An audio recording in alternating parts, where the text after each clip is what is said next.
It's your gracious host, Kevin Hinkle, with the Uplift Yourself Podcast. Today is September 20th, 2022. I'm going to be giving y'all the NFL football summary for week 2. And there's a new segment I got for y'all called the On the Come Up segment. You heard? So this week, we're going to go over the NFL football summary. And let's kick it off with last night, Monday Night Football. Last night, we had the Philadelphia Eagles versus your Minnesota Vikings, and we had the Buffalo Bills versus the Tennessee Titans. In my opinion, last night, you guys saw two of the teams that are going to be in the Super Bowl. I put that on my Facebook page last night before the second game, the Eagles game, went into halftime. The Buffalo Bills, led by Josh Allen and Stephon Diggs, handily killed the Tennessee Titans. They destroyed them from the beginning to the end. And it was the same thing with the Philadelphia Eagles from the beginning to the end. Philadelphia Eagles are looking crazy. They were saying Jalen Hurts looked like Michael Vick did in 2010 when Michael Vick led the Philadelphia Eagles over the Washington Redskins, and he had 4 touchdowns like the first half, and Jalen Hurts was looking like that. He was running on Minnesota. He was passed on him. He was basically doing whatever he wanted. I believe the score was 24-7 at the end of the first half, and it continued like that for the rest of the game.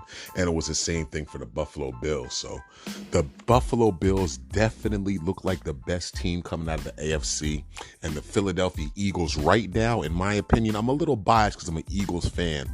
They look like the best team coming out the NFC, and they definitely made their mark coming out the NFC East, where you got the Giants, Dallas, and Washington. So that was on Monday's game. So I said it here first. The Philadelphia Eagles and the Buffalo Bills, there's a good chance that you're going to see them in the Super Bowl. If I had $1,000, I would go to Vegas right now and put that bet in. You heard? So now let's go to the Sunday night's game. You had your Green Bay Packers, Aaron Rodgers versus Chicago Bears. And you football fans know that Aaron Rodgers for like the past 10 years has been saying he's owned every team in his conference. But one of the teams that he owned most is the Chicago Bears. And that's the same thing that happened Sunday night. It was another blowout game. Aaron Rodgers handily took care of the Chicago Bears, and Chicago Bears are looking hurt. They got a young quarterback. There's a lot of work they got to do. Aaron Rodgers kind of had a get-back game because in week 1, there was a lot of people wondering what's going on with Aaron Rodgers.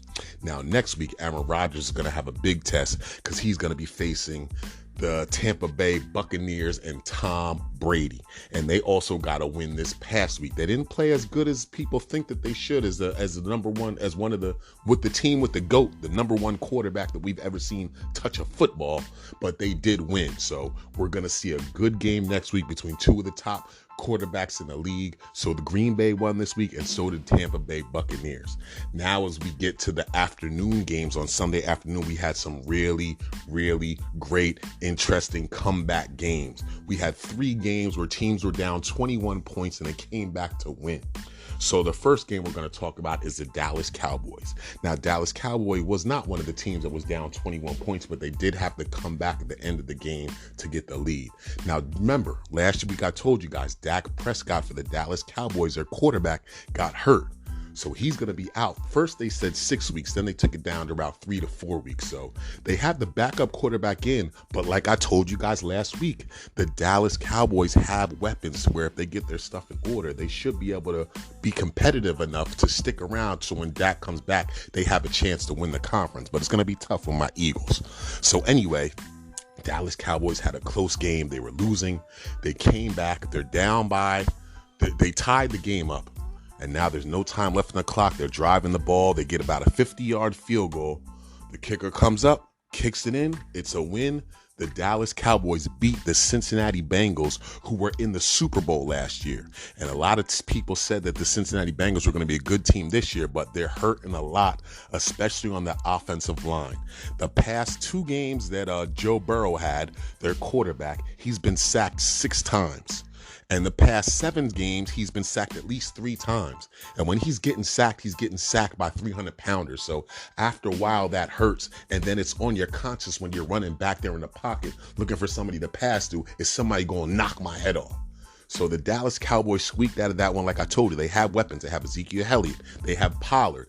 And there is a receiver, my fault, a tight end, number 85, the quarterback has made a good rapport with, because the quarterback was on the scout team as well as his tight end. So when you're on the scout team, just imagine Dallas is going to play the Tampa Bay Buccaneers coming up. So last year, the backup tight end would have played Ron Gronkowski, or the scout team would have played Ron Gronkowski, and the backup quarterback would have played Tom Brady. So they get a good chemistry going together, being these active players on the other team. So they obviously built a good rapport, and that's working out great for Dallas.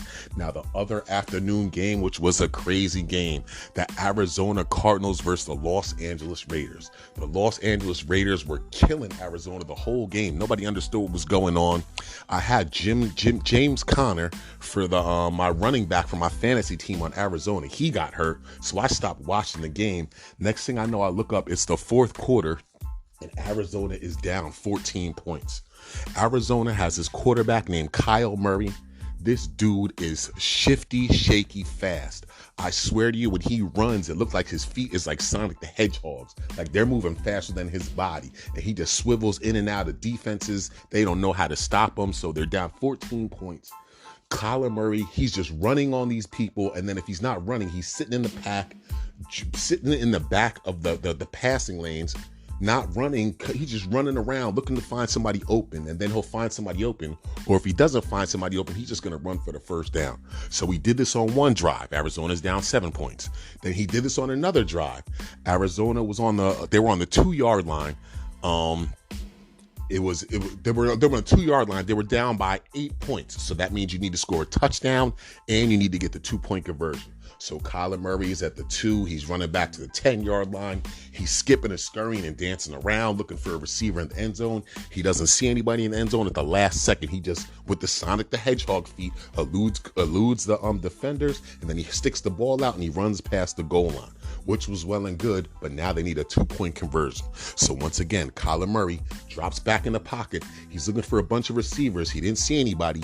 He was in the middle of the football field. It looked like he waved one of his receivers to the left, and this was a distraction to get the receiver to go to the left and a defender to follow him. This opened up a little bit of play right down the middle, so Kyler Murray threw the ball. It looked like the defender jumped up, and he was so close to touching the ball, it looked like it might have broke his fingernail. So the ball goes over the defender, and then it drops right in the receiver's arms, who has to jump to grab the ball and keep his feet in balance, and he caught it. So this led to an overtime. Now, in the overtime, the first team to score a touchdown wins, and then there's other rules than that, but all you need to know right now is the first team that scores a touchdown wins. So the Raiders are kicking off to the Arizona Cardinals. The Cardinals get the ball. They can't do anything to it. So now they're punting the ball off to the Raiders, and the Raiders are on a really good drive. They're at about the Arizona 40-yard line, so they're starting to get in field goal range. If they kick a field goal, they have a good chance of winning the game. So the Raiders come down. They decide they want to get a little bit closer. They weren't comfortable with the far field goal they would have to kick, so they want to get a little bit closer. So the quarterback drops back for the Raiders. He throws the ball to the receiver. The receiver makes a lovely grab. And then the guy's trying to tackle him. He breaks the tackle. And then as he's moving forward to get a couple of more yards on the play, Arizona Cardinals defender comes out of nowhere, slams into the guy. Ball pops out. Number 7 for the Arizona Cardinals picks the ball up at the Raiders 40, and then he runs for the touchdown, 60 yards. Game over. Arizona Cardinals came back from down 21 to win the game in overtime. It was crazy. It was mayhem. Nobody saw it coming. Kyler Murray was playing like he was ridiculous, and that was one of the better games of the day. Now let's go to the morning games, since we talked about those 2 games. In the morning, the Giants won, so that means the Giants are 2-0. So you have the Giants at 2-0, you have the Dallas Cowboys at 1-1, you have the Washington Redskins at 1-1, and then you have the Eagles at 2-0. So the Dallas is still keeping themselves up there, but the surprise is the New York Giants at 2-0. It's had to be at least 6 or 7 years since they were 2-0, but the Giants are looking good. Saquon Barkley had a mediocre game, but a mediocre game for him was like 70 yards on the ground, another 18 yards receiving. So he did his thing, and the Giants squeaked out with a win. Now, for the other local team, I am living in the New York, New Jersey, Pennsylvania area. So the other local team was the New Jersey Jets. And the New Jersey Jets were playing the Cleveland Browns. And this was another game where the Jets had to make a comeback. So the Cleveland Browns scored the ball with about a minute and 50 seconds left. And it was a questionable call if they should have scored because there wasn't that much time left for the Jets to try to make a comeback.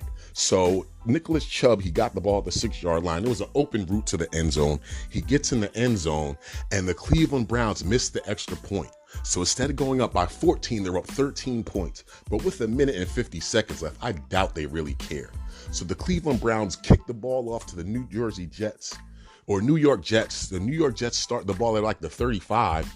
The quarterback, Joe Flacco for the Jets, falls back in the pocket, and the receiver starts running, and it literally looked like Cleveland didn't care about the game anymore. So Joey Flacco throws the guy the ball. He runs into the end zone. They wasted only like 15 to 20 seconds on the clock, and now they're only down 6 because Cleveland missed the extra point. So they're only down 6. They need a touchdown to win the game, but they have to get an onside kick. The chances of getting an onside kick in the NFL are slim to none. You probably have about a 20% chance or a 30% chance. 2 out of 10 times, 3 out of 10 times it happens. Well, the Jets set up for an onside kick, and they got the 20 or the 30% chance. They get the onside kick.